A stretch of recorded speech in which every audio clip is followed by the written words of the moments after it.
If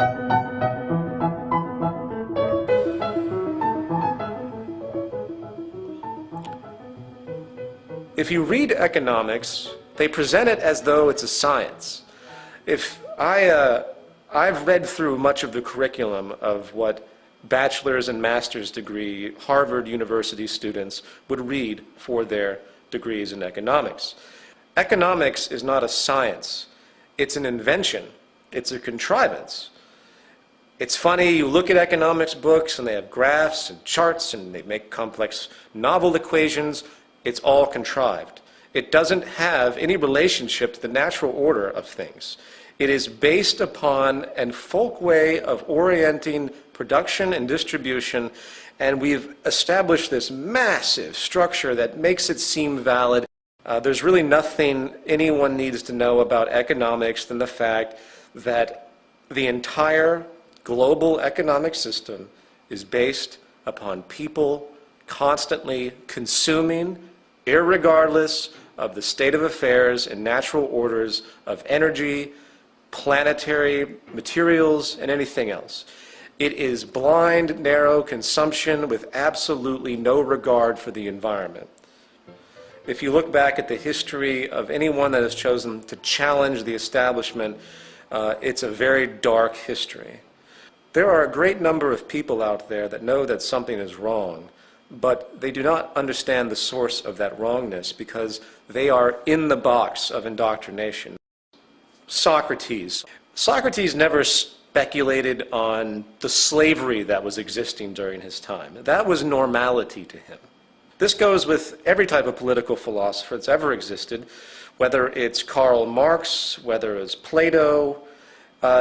They're all locked into an established paradigm, and their thought processes can only go so far. People are locked into a box. They see the box around them. They see the leaks and the holes and the cracks, and they go up to the cracks and they try to fix them. They try to patch the holes.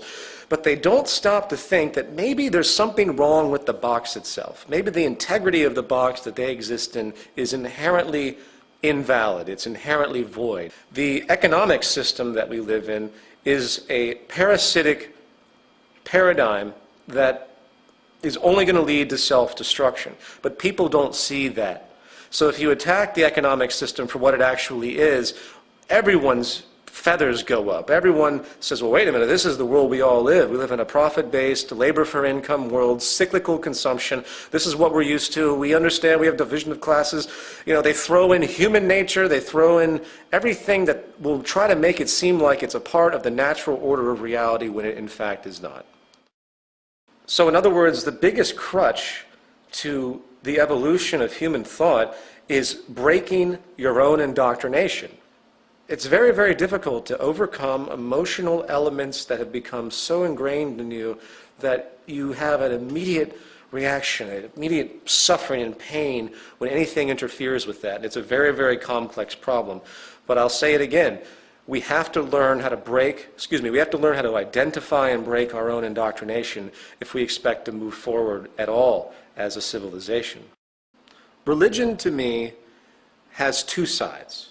On one side, you have the dogma, the indoctrination. You have resurrections. You have all the fantasy notions that that exist in the literary books that are there. On the other side, there's a brilliant philosophical disposition. I happen to love a lot of the things that the Jesus character had stated. I see beautiful notions in almost every major religious figure. There are time-tested values that exist in religious thought that do need to be adhered to. Some of the most brilliant and beautiful people I've met are in fact Christians, or Islamic, or Hindus, or Jewish.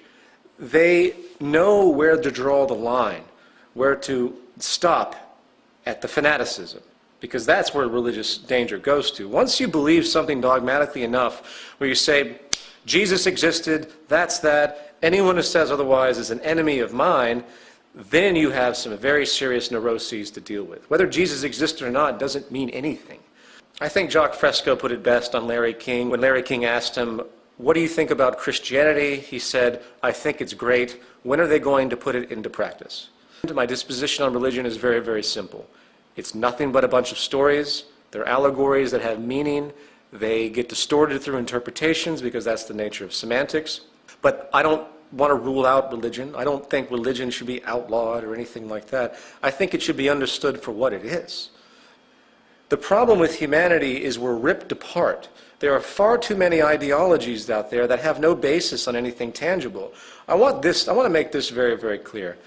All Orthodox religions, at least Western religions, there might be a few elements of Hinduism and Buddhism that are an exception, but let's just say the Judeo-Christian Islamic system of belief, to me, is no different than the isms of state associations that we see in our political sphere, meaning communism, socialism, fascism, capitalism.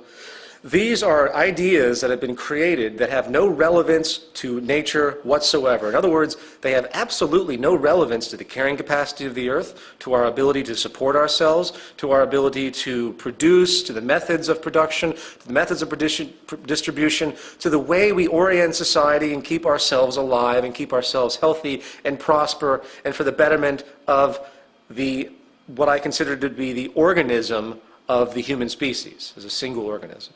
None of those beliefs have anything to do with any of that. And that's a problem to me. Well, what do we do about all of these cultural problems? What do we do about a corrupt banking system? What do we do about people that are locked into establishment social programs, if you will? I consider the trains of thought and mind to be a program. I consider society itself to be a program that's running. And the programming locks people into a specific frame of reference. How do we deal with these issues? What do we do?